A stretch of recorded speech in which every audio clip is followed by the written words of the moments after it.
We're doing the Jays roundup for the Boston Red Sox series that just finished, and then previewing the Yankees. I am Adam. As always, I'm joined with Junior. Junior, are you ready? Let's go. Okay, Junior. So the Bats were out this weekend against the Red Sox. What did you think about this matchup? They still got one game to play today on Monday, but what did you think about the three games Friday, Saturday, Sunday? Love it. I mean, literally, you can see the rusted numbers that they're putting up on the monster because they're so damn old and they don't use them that often. I know, that 20, right? Yeah, that 20 looked like it was molded over, like it was so bad. That was yesterday's game, right? Yeah, there was a nice patina on that one. But I mean, they even pounded out 18 hits on Friday, so Unreal. They're hitting a nice level right now where they've won two in a row. They lost a close one, blown save on Friday from Edwards Jr. But yeah, they're looking like they're ready to start rolling towards the All-Star break, which is really good news for sure. And we did mention that last week on our roundup. We think that everything is going to start heading in that direction that we expected at the beginning of the season. Yeah, for sure. You mentioned the 18 runs, and that's only on 20 hits. So that's pretty impressive on Sunday, and the Bats were alive. Quite a few Jays homered in that. Yeah, so I mean, if we were to kind of do a quick recap, look at Friday's game, we lost 6-5. Whitlock got the W. Dolis got the loss, blown save by Edwards Jr., but Vladdy hit his 19th, so a little bit of bright spot there. Yep. Saturday they win 7-2. Steven Matz spun a gem. He's moving to 7-3 on the season now, and Pivetta took the loss. Well, we had Vlad, Bichette, Biggio, Semien, and McGuire all homer. And then obviously the 18-4 pounding on Sunday where Ray moved to 4-2. Tio had two, Gurriel had one, Semien had one, Bichette had one, Biggio had one, Vlad had one, and Tellez had one. So I mean, when you look at the home run production over the last few days, it's been absolutely insane.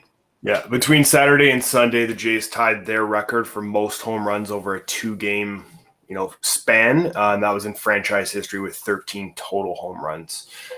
Steven Matz was also placed on the COVID-related injured list after an inconclusive test. So that was a great little series for the Jays. Again, we got tonight, and hopefully those Bats will continue to be alive, and will hopefully hand the Red Sox another loss.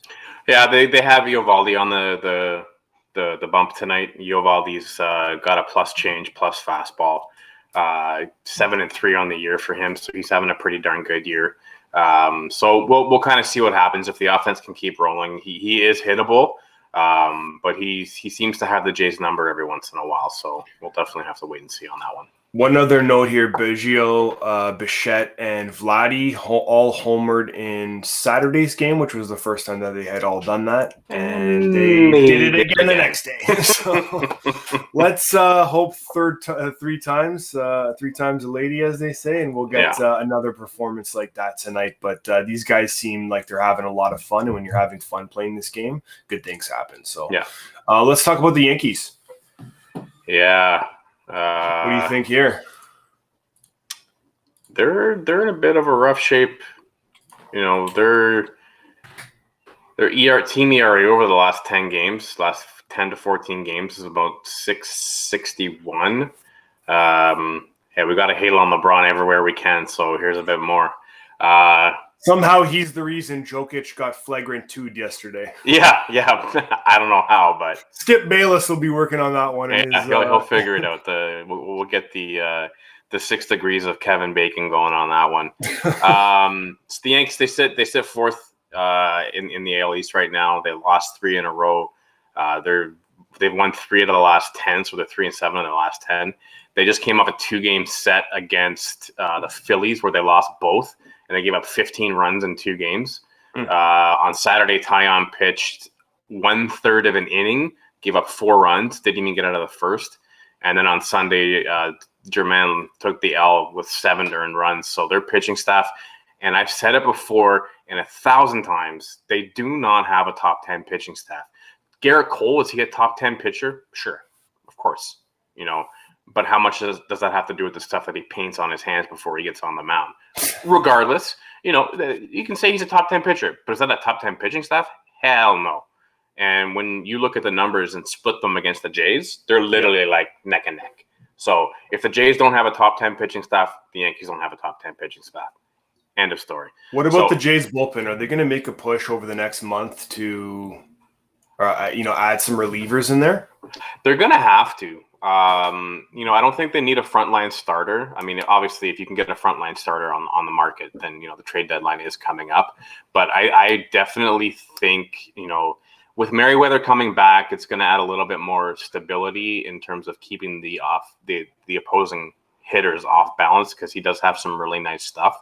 Yeah. Remember, we're a bullpen without a closer since day one, so I think they've done a pretty adamant job up to this point. But if they can get a solid closer to get at that end of the bullpen, and then maybe another arm in the mid relief, I think they'll probably be okay. And then obviously, if you can upgrade a starter and move that guy you're upgrading to the bullpen, then definitely go for it. So we'll see. But I mean, when you're looking at the offensive numbers right now, even just for this series, you can see it's night and day here. The Yankees are struggling. Their offense is struggling. They did put up 7 runs on Saturday, but when you're looking at their home run leaders, they're supposed to have the biggest pop in the league. Absolutely. I think Stanton's got 10 and Judge has 15, and then there's an even further drop off behind that. So, I mean, if you were to tell me that Marcus Semien would have more home runs than Aaron Judge would this close to the All-Star game, I probably would have laughed. Would have said there's absolutely no way. But Semien is having a great year. Let's not sugarcoat that. But yeah, that just goes to show you that that's how bad the Yankees have been playing. DJ LeMahieu has not rounded back into form in terms of, his MVP potential last year. I just don't think there's enough stability in that lineup. I think, Rougned Odor is kind of causing some issues there in terms of whether it's his locker room presence or whatever it is. But when we look at Tuesday's game, they've got Jordan Montgomery on the mound. He's 3-1 with a 3.99 ERA. He doesn't rate too high, decent stuff. Wednesday, we've got the aforementioned sticky fingers Garrett Cole, who's 7-3 with a 2.31 ERA. And then Thursday, we've got Mike King, who's 0-3 with a 3.77 ERA. Obviously in limited time and not much run support for him. Yeah. So, I mean, it looks like another good run here for the Jays. I mean, we're getting close to Boston now, and I think if we can get that within the 2 to 3 games by the All-Star break, I think we'd be in a good spot. Okay. Just before we jump into Vladdy, I wanted to ask you about Riley Adams. He had his first major league debut last week. He went 1 for 3 with a double off Carlos Rodon. What do you think about this guy in the big leagues? I mean, nice little debut for him. Congrats, kid, on your first major league hit. This team is stacked right now. It's going to be tough to see, any kind of long-term playing time for him. We still have a lot of guys coming back, and I mean, when you look at the situation with Grichuk, who's hitting the cover off the ball right now. Yeah. When Springer comes back, Grichuk is an odd man out, and he's having a really good season so far. So, I mean, if that's a trade chip to get that frontline starter or a couple of arms in the bullpen, then it's definitely there. But sometimes when you get this treasure box of riches, which the Jays have, because they've got a really strong farm system. A lot of people don't realize it, but they've got a very strong farm system.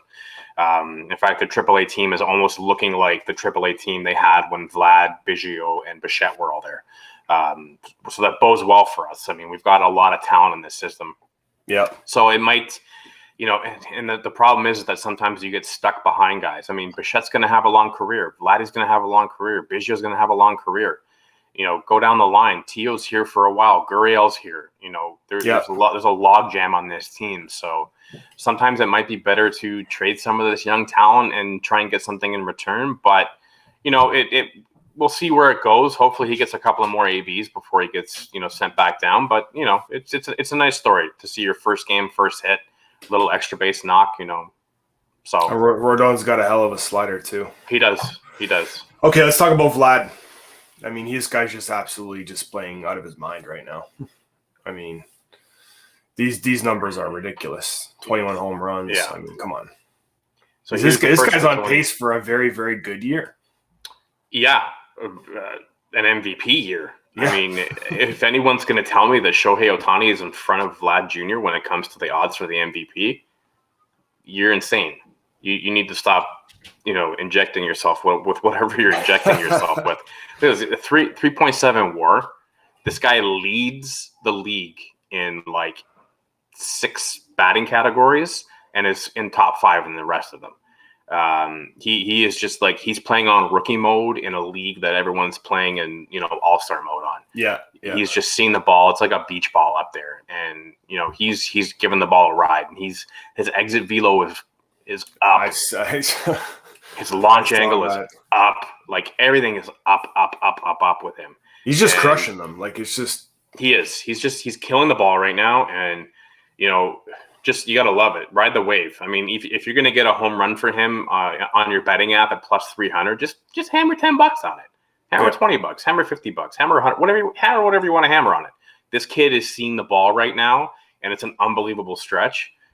Usually you see a couple of weeks where a guy just goes off. I mean, I don't think we've seen a home run pace, like this since like maybe Bonds when he was chasing down the big number and Willie Mays.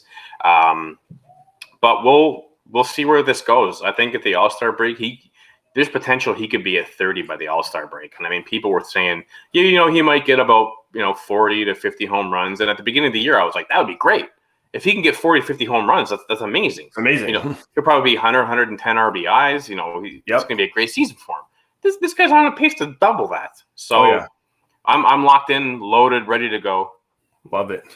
Well, you kind of brought it up there. We got the All-Star game. They're going to be playing in Colorado. Please go and visit here and fill out your ballot. Vote for your star. Of course, if you're a Jays fan, please get those Jays in there. They deserve it. They've been working hard. The last time I checked, the only write-in vote that you could put in would be Alejandro Kirk, but he is on the 60-day DL, so don't bother putting him in there. Okay. I like Kirk. I like Captain Kirk a lot, but I don't know if he deserves to be in there. I mean, he's been injured. But anyway, everyone else, pick a name. Pick a name, put him in there because everyone's having a pretty solid season. Yeah.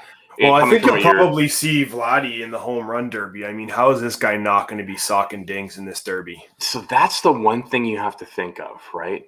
Because your approach of the plate in a derby is different than your approach of the plate when you're playing. Definitely. Do you want to mess around with that? I remember a lot. Geez, it was a while ago, but Vernon Wells was having an absolutely phenomenal first half of the year. Went into the home run derby, hit 4, and then completely stank it up the rest of the year. So it's like, do you want to mess with a good thing? Maybe it's not worth it for me to mess with the season for a derby title, but I mean, doesn't mean I don't want to see it. Well, everyone wants to see it. I mean, but it's going to be up to him whether he's going to go and maybe mess with some success during that. I'd love to see Bo. I'd love to see Tio in the derby. I mean, Tio hits bombs too, right? So maybe the fact that he doesn't go in opens up another spot. I mean, they're almost at 100 home runs on the year so far. Crazy. So I mean, they're on a pretty prolific pace too. So I think take anyone off his team, put him in there. I mean, Semien, he's got 15. Yeah. Biggio came back from the DL and he's raking already. So, it just goes to show that, I think there's a lot of guys that need to get in this game for sure. Yeah, absolutely. Well, that's the nice thing about watching this team too. These guys being so young, there's a lot of guys that can step up at any moment. And if they all start firing on all cylinders, we're a real problem for a lot of teams. Oh yeah. We're going to cause a lot of issues come with these big teams come playoff time. That's for sure. Okay. So what do you got last year? So I think there's one last little overlay for us to look at. There's a live look at the Rogers Center. They are testing the roof. They are getting it ready. So today in Ontario, let me get over here like this. Yeah. So today in Ontario, they actually introduced back to play legislation for just Ontario, which basically is their portion of allowing professional sports to come back and start playing here. So Raptors fans, Raps are back, and they're back here next season. October. That's it. We got our team back. And Jays, they are talking late July, early August for the Ontario ability to do that. Now, we don't know about fans yet, but that's a good sign there. We would only need to get the federal approval to get the other teams to come back across the border. But if that doesn't happen until then, let's say the borders open up next week. Head down to Buffalo, spend some money in Buffalo. They've been taking care of our team for us. Thank them. They've been gracious, and you can hear they're loud. They're Jays fans, and yep. I know that the minute that I can cross that border, I am going to get a box at Salem Field, and we're going to go down there, and we're gonna blow out for a couple of games and have a good time, and celebrate our Jays. So thank you, Buffalo, for taking care of them. Yes, thank you. Awesome. Okay, so I think that's a wrap for us. Thank you for joining us. The easiest way to help grow our channel is just hit that like button. It's the easiest thing that you can do for our channel to help the growth. If you do, please please comment. Please let us know what you think about this Jays team, what they should do. Should they go after these relievers over the next month? What's this team going to look like? And, if we were off on something, let us know that as well. If you want to subscribe to the channel, we certainly appreciate all subscriptions. We would love to have you a part of the channel, so please consider joining us. So for everybody here at Offside and Out of Bounds and the Blue Jays Roundup, I am Adam. I'm Junior. See you real soon.